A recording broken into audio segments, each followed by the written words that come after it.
Hello and welcome back to the channel. So, 2024. I hope everybody had a wonderful start of the new year. Or as good as it gets. We have a little snowstorm coming in.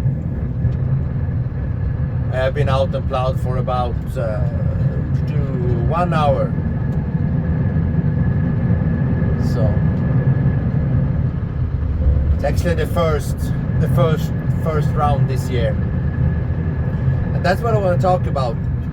Something that happened last week. If you have time to listen to me, I really just want to talk with someone about it. We had it's happened last week. Thing that actually scared me a bit. I grew up and still lives in the very north of Sweden, in Norrbotten, Älvsbyn. It's about 100 kilometers from the Arctic Circle, something like that.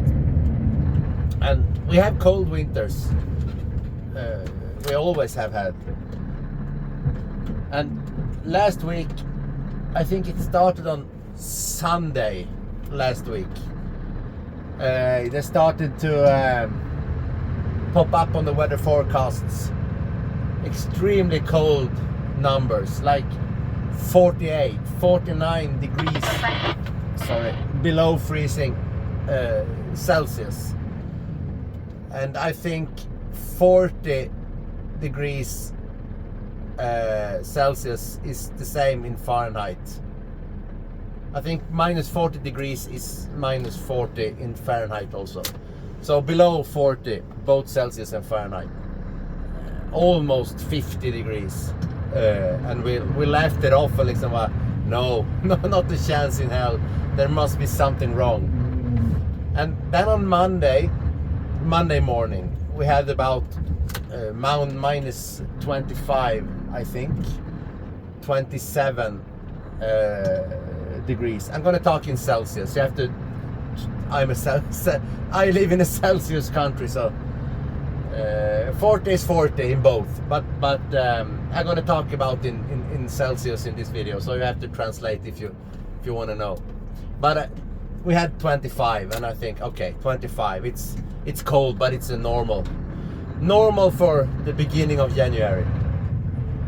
And then on Tuesday it went down 35, and I think, oh hell, it's really gonna be cold. So I prepared at home. I filled my house with wood. I have 3 wood burning stoves. I have a big house, so 3 places I can burn wood. In the basement I have the main heating system with where I can burn my wood, and in that it's with water, so I'm heating my radiators with when I makes fire in the basement. Now I have two heating sources, an old stove in the kitchen, and then an open one in the living room. So I had 3 places where I can burn. Then I have a electric backup system and a gas powered portable backup system. So I see myself and as pretty prepared for cold weather. And on, I think it was Tuesday, it was as cold as 38 degrees when I went to bed, and I was thinking, I'm not gonna put the heater in my car, because I won't need a car. I won't be going anywhere if it's this cold tomorrow, because you can only damage your car or yourself if you go out and drive in that cold and the car breaks down. So I went to bed, and then on Wednesday morning when I woke up and checked my phone. I always check my Facebook when I'm still in bed and stuff like that. I was starting reading about where I grew up. It's a little village, 20 minutes from where I live now. My parents still live there. that there had been a substation fire during the night due to overloading in the cold weather. So the transformer in the substation has started to burn, and due to that, no power at all in the central city village. 10,000 people, maybe 12,000 people living there, including my parents and the rest of my family, and my brother and sister. And I was thinking, oh heck, because all the houses in that village, or at least 80-90% of them, get their heats from central heating system. There is a big heating plant and then hot water pipes out to the houses. And of course, they have backup systems. But if you don't have power in your house, you can't run the circulation pump to get heat out in the radiators. So immediately I picked up my phone and started to call my parents. But for some crazy reason, probably due to the cold, the backup system in the mobile phones, the transmitters in the mobile phones has gone down. So no phones were working at all. And that got me a little bit worried, because my parents is getting older, and I'm starting to worry about them. So I think, oh, I have to go and check how cold it is outside. And 44 degrees below freezing. And I hadn't my car plugged in, and I think, oh hell, how do I do now? Because I couldn't get a hold of them, and I want to check, are they home freezing or what's happening? So I went outside, and my car has a diesel powered preheating system. So I started that, and I think, I give it an hour or two, maybe it starts. It's a 2012 Volvo S80 with a D3 engine. So but after 30 minutes I'm walking back and forth in my house, so I can't wait anymore. So I pushed the start button, and actually it started in 44. I have to give Volvo credits for that. So I let the car idle for another 15 minutes to get some heat in the gearbox and the engine, and then I packed all my warm clothes and went for it down to Älvsbyn. And I think I need backup clothes if my car breaks down. But I made it and got there, and it was right about 44-45 degrees below freezing when I got there, and to my parents. And they had managed to hold heat in their house with they have a wood burning stove, but it depends on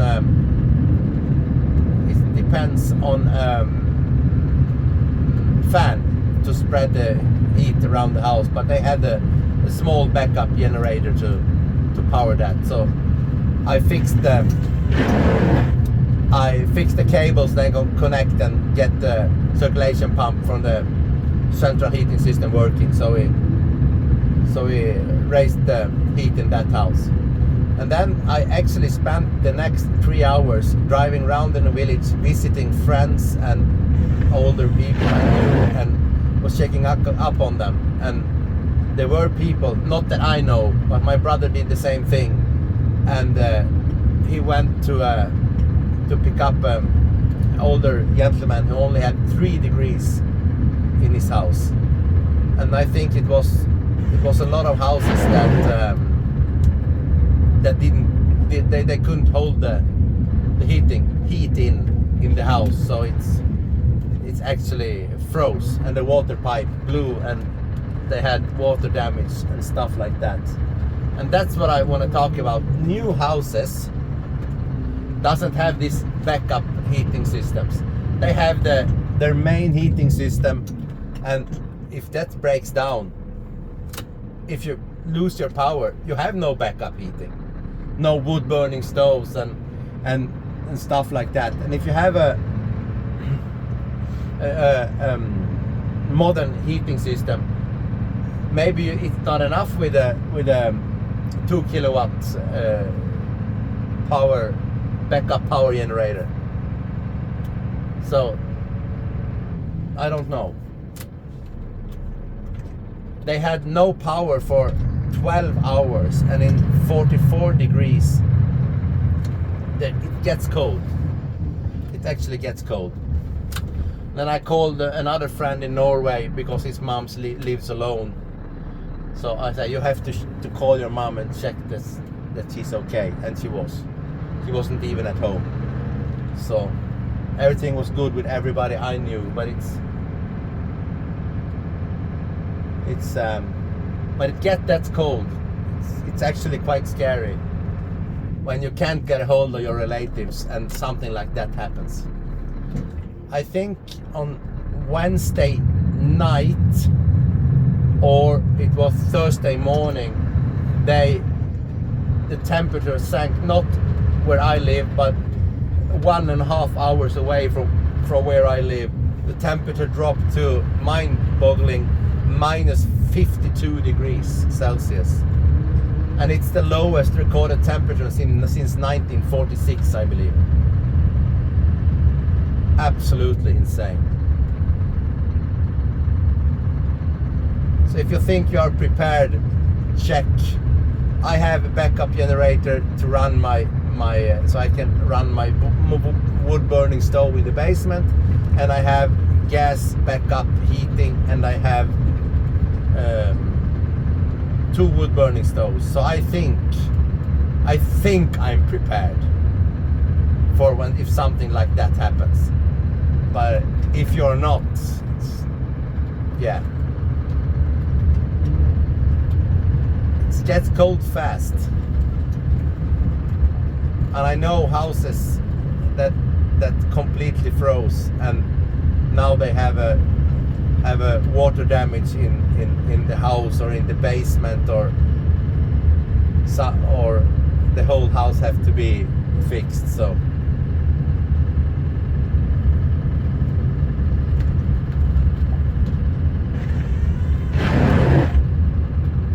I hope that never happens again. And I understand that it's connected. Everything is connected. The cold temperature led to that the oil couldn't flow in the transformer, and the transformer got overheated and exploded or started to burn. And when they fixed that and put the power on, another thing happened. So 12 hours almost in minus 44 degrees.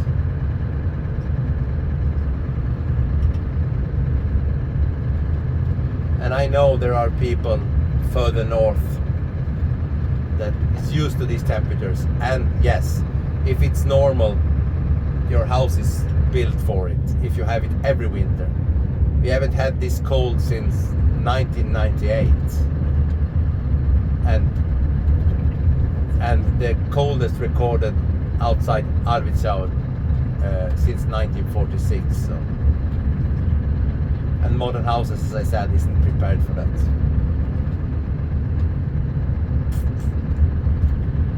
So, anywho's, now I have been talking about that.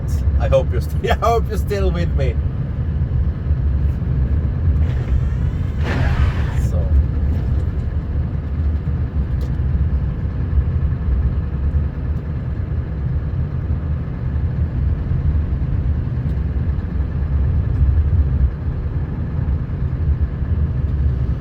I think the weather forecast said right around 5 inches, maybe, of snow in total until tomorrow morning. It's actually 1 hour and 20 minutes after midnight, so 11. The forecast says it's about 11 hours left of this storm, this snow. It's not a storm. How do you define a storm? It's snowing.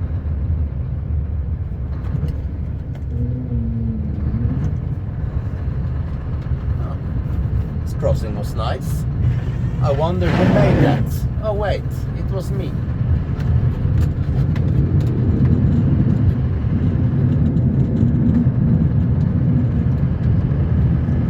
After 12 hours of doing this, it's starting to get a hang of it.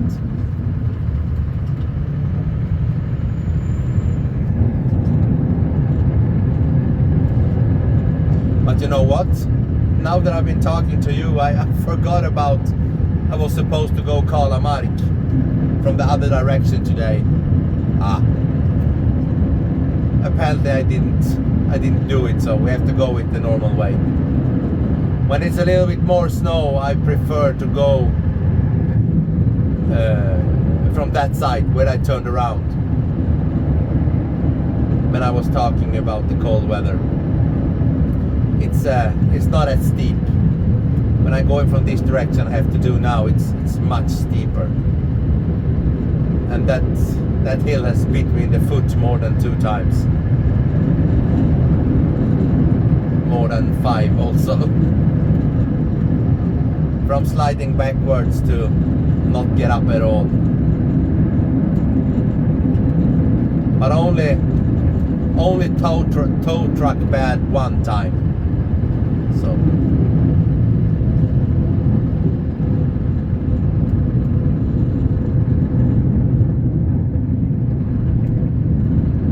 go in here.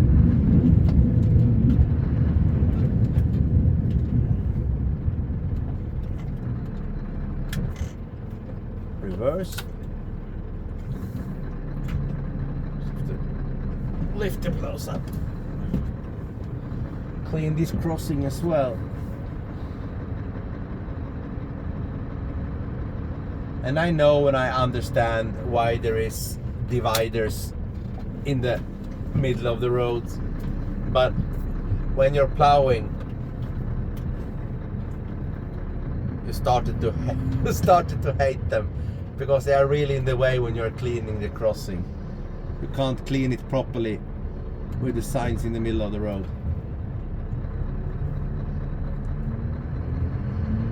But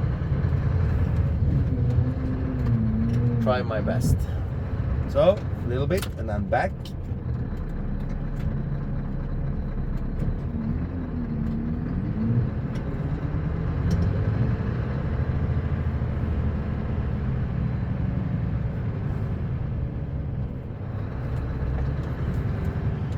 Normally I do all the bigger roads first, but today I won't, because if I do the big roads first, as I normally do, and then in 5 hours when the morning rush hour starts, there will be snow on them again, because it's snowing quite heavily. So if I start with the smaller roads, then I will take the big roads for the first time in like 4 hours or so. And then in 6 hours or 5 hours when the morning rush hour starts, the roads are nice and clean. The rules are big roads, small roads, because big roads has more traffic and I have to do them first. But in the middle of the night when there is no traffic, I see no point in putting time in cleaning the roads for no one to drive on them. So I do the small roads first, and then I do the big roads.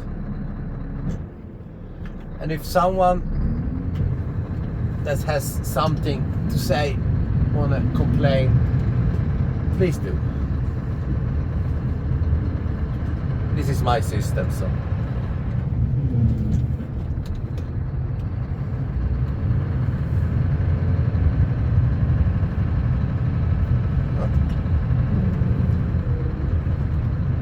Oh my gosh, 20 minutes.